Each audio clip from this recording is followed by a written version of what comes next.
जय माता की भक्तों, आप सभी का स्वागत करती हूँ स्पिरिचुअल ज्ञान साधना में। और आप सभी से अनुरोध करती हूँ कि स्पिरिचुअल ज्ञान साधना को सब्सक्राइब कर लीजिए और बेल आइकन को प्रेस कर दीजिए ताकि आप ओम त्र्यंबकम यजामहे सुगंधिम पुष्टिवर्धनम उर्वारुकमिव बंदनान मृत्युर्मुक्षीयमामृता। जय माता की, राधे राधे, हर हर महादेव। कैसे हैं आप सभी लोग? आशा करते हैं सभी लोग बहुत अच्छे होंगे। बताने के लिए कमेंट में जय माता की, राधे राधे अवश्य ही लिखिएगा। तो भक्तों, आज है श्रावण मास की शिवरात्रि और आज का दिन बहुत ही विशेष होता है। वैसे तो संपूर्ण श्रावण का मास भगवान शिव को समर्पित है और इसका बहुत अधिक महत्व होता है, किंतु जो आज की तिथि है त्रयोदशी और शिवरात्रि का जो दिन है आज, वो बहुत ही महत्वपूर्ण होता है। आज जो हमारे भोले बाबा के भक्त, जो कांवरिये नंगे पैर धूप में, बरसात में, गर्मी में, कीचड़ में, मतलब पत्थर में, मिट्टी में, हर तरीके की जगह में जो पैदल चल के किसी भी तरीके से पहुंचते हैं, भगवान का जल भर के लाते हैं।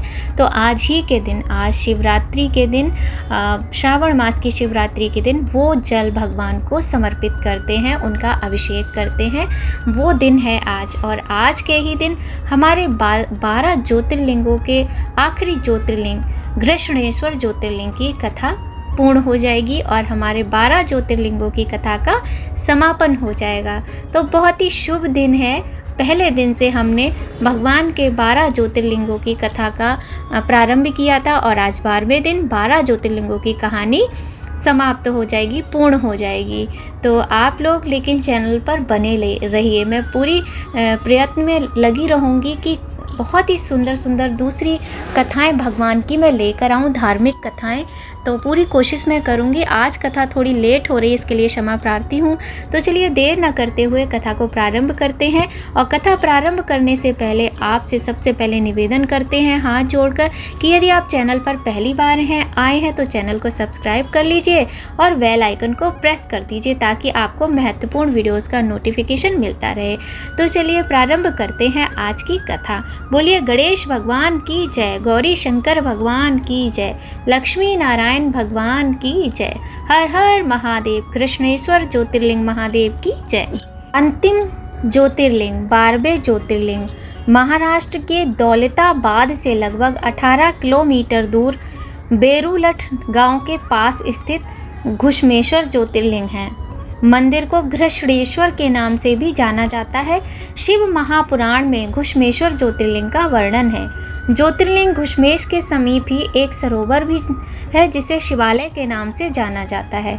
कहा जाता है कि जो भी सरोवर का दर्शन करता है उसकी सभी इच्छाओं की पूर्ति होती है। यह मंदिर अजंता और एलोरा की गुफाओं के निकट स्थित है। यहाँ भगवान शिव का बहुत ही सुंदर मंदिर है जहाँ पर शिवलिंग शिव की परम भक्त रही घुश्मा की भक्ति का स्वरूप है।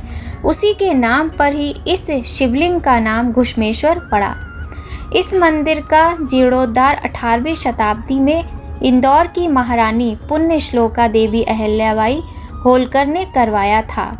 यहाँ प्रत्येक वर्ष देश से ही नहीं विदेशों से भी लोग अपनी कामनाओं की पूर्ति के लिए दर्शन करने पहुँचते हैं। निसंतान दंपतियों को यहाँ संतान का सुख का आशीर्वाद प्राप्त होता है। शिव महापुराण में भी घुश्मेश्वर ज्योतिर्लिंग का उल्लेख है। मान्यता है घुश्मेश्वर में आकर शिव के इस स्वरूप के दर्शन से सभी तरह की मनोकामनाओं की पूर्ति होती है। खास तौर पर जो निसंतान दंपति अपनी मनोकामना लेकर यहाँ आते हैं, उन्हें संतान सुख जिन्हें नहीं मिलता है, उन्हें यहाँ आकर दर्शन करने से संतान की प्राप्ति होती है। शास्त्रों के अनुसार ये वही तालाब है जहाँ पर घुश्मा स्वयं के द्वारा बनाए गए शिवलिंगों का विसर्जन करती थी और इसी तालाब के किनारे उसने अपना पुत्र जीवित प्राप्त किया था। इसलिए इस जगह का बहुत अधिक महत्व माना जाता है। यहाँ आए श्रद्धालुओं की कामना बहुत ही जल्दी अतिशीघ्र पूर्ण होती है। भगवान शिव के 12 शिवलिंगों को दिव्य ज्योतिर्लिंग का नाम दिया गया है। इस ज्योतिर्लिंग का हिंदू धर्म में पुराणों में बहुत अधिक महत्व माना जाता है। पुराणों के अनुसार इन स्थानों पर भगवान शिव स्वयं विराजमान रहते हैं। सभी ज्योतिर्लिंग अपनी अलग अलग विशेषताओं के कारण जाने जाते हैं। इन्हीं 12 ज्योतिर्लिंगों में से जो सबसे अंत में आते हैं 12वें ज्योतिर्लिंग, वो है घुश्मेश्वर या फिर घृष्णेश्वर ज्योतिर्लिंग। तो चलिए आज की वीडियो में हम आपको बहुत ही सुंदर कथा सुनाते हैं घृष्णेश्वर ज्योतिर्लिंग की। पुराणों में बताई गई कथा के अनुसार दक्षिण स्थित देवगिरी पर्वत के निकट एक बहुत ही तपोनिष्ठ और तेजस्वी ब्राह्मण सुधर्मा रहते थे। उन ब्राह्मण की पत्नी का नाम सुदेहा था। उन दोनों में बहुत अधिक प्रेम था। ईश्वर की भक्ति और कृपा से उन्हें कोई दुख या रोग नहीं सताता था, सिवाय इसके कि उनके कोई संतान नहीं थी। संतानहीन होने के कारण कुछ समय बाद सुदेहा बहुत ही दुखी रहने लगी और अपने पति से दूसरा विवाह करने की जिद करने लगी। सुधर्मा के कई बार समझाने के बाद भी सुदेहा मानने के लिए तैयार नहीं हुई और उसने अपनी छोटी बहन घुष्मा से विवाह करा दिया। सभी बहुत आनंद से साथ में रहने लगे। घुष्मा एक बहुत ही चरित्रवान और भक्तिमयी स्त्री थी। वह प्रतिदिन 100 पार्थिव शिवलिंग का निर्माण करके उनकी बहुत ही भक्ति और निष्ठा से पूजा करती थी। भगवान देवादिदेव महादेव की कृपा से घुष्मा गर्भवती हुई और उसने एक बालक को जन्म दिया। उस बालक को देखकर सुदेहा और घुष्मा दोनों ही प्रसन्न होकर रहने लगीं। साथ ही सुधर्मा भी आनंद से पार नहीं पा रहे थे। समय बीतता गया और सुदेहा को घुष्मा से जलन होने लगी। सुदेहा के मन में घुष्मा के प्रति कुभावनाएं रहने लगी और सोचने लगी कि इस घर में अब मेरा कुछ भी नहीं है, पुत्र भी उसी का है और उसने अपने प्रेम से मेरे पति को भी मुझसे छीन लिया है। बालक की उम्र के साथ साथ सुदेहा के मन में रहने वाली जलन की भावना ने विशाल वृक्ष का रूप ले लिया। घर में खुश रहने की कोशिश करने लगी। बालक की बढ़ती उम्र, बालक का विवाह निकट आ गया और कर दिया गया। बेटे बहू के साथ सभी आनंद से रहने लगे। मगर एक दिन सुदेहा ने समय देखकर बहू को बेटे के साथ ना पाकर रात में सोते हुए बेटे को नींद में ही मार दिया और उसकी देह को एक तालाब में फेंक दिया। यह वही तालाब है जहां घुष्मा अपने 100 पार्थिव शिवलिंग का पूजन करने के बाद विसर्जन करती थी। सुबह होते ही अपने बेटे को ना पाकर सुधर्मा और बहू ने ढूंढने की बहुत अधिक कोशिश की, लेकिन ना मिलने पर दोनों जोर जोर से रोने लगे। लेकिन घुष्मा रोज की तरह ही बिल्कुल शांत मन से शिवलिंगों का पूजन कर रही थी। उसके ऐसे व्यवहार को देख सुदेहा सहित सभी परिवारजन परेशान हुए, किंतु किसी ने कुछ नहीं कहा। घुष्मा को अपने प्रभु पर पूरा विश्वास था, इसलिए वह शांत मन से पूजा कर शिवलिंगों को तालाब में विसर्जित करने चली गई। जब वह सारी विधि करके लौट रही थी घर पर, तभी उसे अपने बेटे का स्मरण हुआ और वह देखती है कि उसका पुत्र तालाब से निकल रहा है। वह अपनी जननी के पास आकर उनके पैर छूकर आशीर्वाद लेता है। उसे देखकर घुष्मा बहुत प्रसन्न हुई और भगवान शिव को धन्यवाद करने लगी। उसकी आंखों से अश्रुधारा बहने लगी। भगवान शिव घुष्मा से की भक्ति से प्रसन्न होकर प्रकट हो गए। महादेव ने घुष्मा को सारी बात बताई और क्रोध से बोले कि मेरी भक्ति को परेशान करने वाले को मैं इसी समय मृत्यु दंड दे दूंगा। लेकिन भोले की भोली और सदाचारिणी भक्तिन घुष्मा ने हाथ जोड़कर विनती की कि हे प्रभु, कृपया आप मेरी उस अभागी बहन पर क्रोधित ना हो। उसके जीवन में पुत्र सुख ना होने के कारण उससे ये जघन अपराध हुआ है। यह निश्चित ही बहुत ही जघन अपराध है, किंतु आपने कृपा करके उस पुत्र को फिर से जीवित कर दिया तथा आप तो कृपा निधान हैं। कृपया मेरी बहन पर भी कृपा कर दे और उसे जीवन दान दें। इतना क्रोधित ना हो भोलेनाथ, आप तो समस्त संसार के पिता हैं, आप तो जगदीश्वर हैं, आप तो भोलेनाथ हैं, महादेव हैं। और यदि आप मेरी सेवा भाव से प्रसन्न हैं तो कृपया लोक कल्याण के लिए आप इस स्थान पर विराजित हो जाइए, जिससे आम जन भी आपकी कृपा के पात्र बन सके। घुष्मा के इस प्रेम और भक्ति भाव से प्रसन्न होकर भगवान शिव ने उसकी दोनों बात मान ली और तथास्तु कहकर वही ज्योतिर्लिंग रूप में विराजित हो गए। बोलिए जय घृष्णेश्वर भगवान की। तथा घुष्मा के ईश्वर घुश्मेश्वर घृष्णेश्वर ज्योतिर्लिंग नाम से प्रख्यात हुए। तो अब आप समझ ही गए होंगे कि घृष्णेश्वर या फिर घुश्मेश्वर क्यों कहा जाता है यहाँ विराजित ज्योतिर्लिंग को, क्योंकि घुष्मा जो कि उनकी अनन्य भक्त थी, उनकी प्रार्थना पर उनकी भक्ति से प्रसन्न होकर प्रभु यहाँ विराजित हुए थे। और यहाँ पर मैं आपको एक बात बताना चाहूँगी कि वो सौभाग्य मेरे पास भी है। मैंने भी घृष्णेश्वर ज्योतिर्लिंग के दर्शन अभी पिछले साल 2023 में ही किए हैं। बहुत ही मनोरम स्थान है। मैं इसी सावन के महीने में ही वहाँ घृष्णेश्वर ज्योतिर्लिंग के दर्शन करके आई हूँ। मैंने घृष्णेश्वर ज्योतिर्लिंग और त्र्यंबकेश्वर ज्योतिर्लिंग दोनों के दर्शन किए थे प्रभु की कृपा से।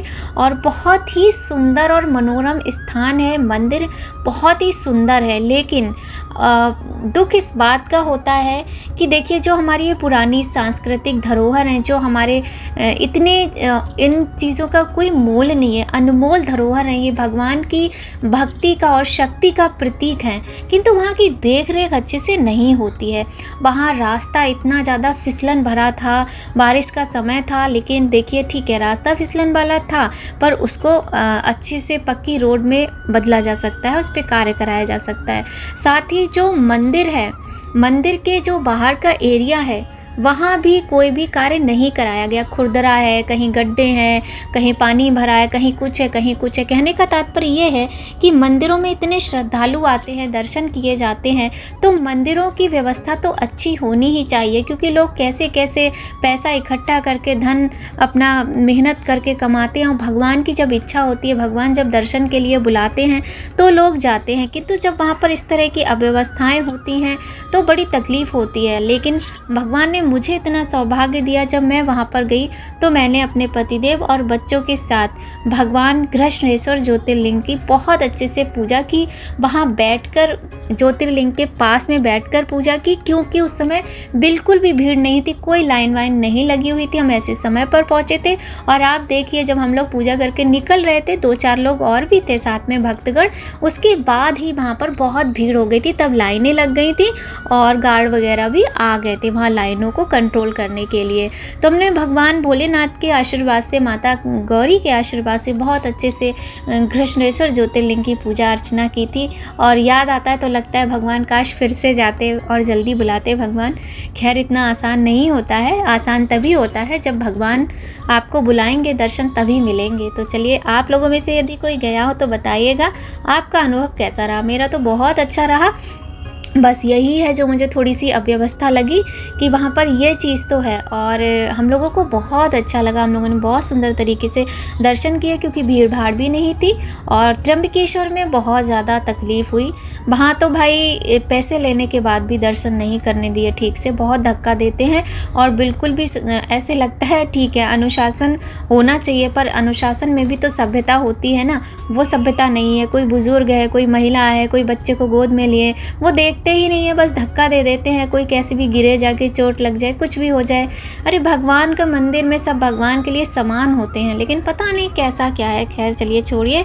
तो ये थी कहानियाँ हमारे भोले बाबा के 12 ज्योतिर्लिंग की। आपको कैसी लगी बताइएगा ज़रूर। और जिस तरीके से भी मैंने भाई कोशिश की, मुझे जिस तरह से कहानियाँ मिली, कथाएँ मिली, मैंने आपके साथ शेयर की हैं। अगर आपको अच्छी लगे तो लाइक कीजिएगा, कमेंट में हर हर महादेव अवश्य ही लिखिएगा।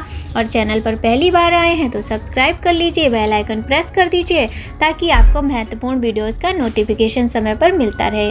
तो बहुत ही सुंदर कथा है, आपको अच्छी लगी तो प्लीज़ लाइक कर दीजिए। और आज यहाँ पर हमारे 12 ज्योतिर्लिंगों की कहानियाँ पूर्ण होती हैं, और आगे भी कहानियाँ लेकर आएंगे। इसके लिए आप लोग चैनल पर बने रहे। आप सभी का प्यार और सपोर्ट और आशीर्वाद बहुत सारा चाहिए, तो देते रहिए अपनी इस भक्त को। आप भी भक्ति करते हैं, हम भी भक्ति करते हैं। बस हम लोगों का ये बहुत अच्छा सा रिश्ता है ना, भक्ति वाला। तो इस रिश्ते को बनाए रखिए और विश्वास रखिए, और चैनल को सपोर्ट करते रहिए। मिलते हैं नई जानकारी, नई कहानी के साथ नए वीडियो में। तब तक सभी लोग खूब खुश रहिए, स्वस्थ रहिए, प्रसन्न रहिए। जय माता की, राधे राधे। हर हर महादेव अवश्य ही लिखिएगा। जय माता की, राधे राधे, हर हर महादेव।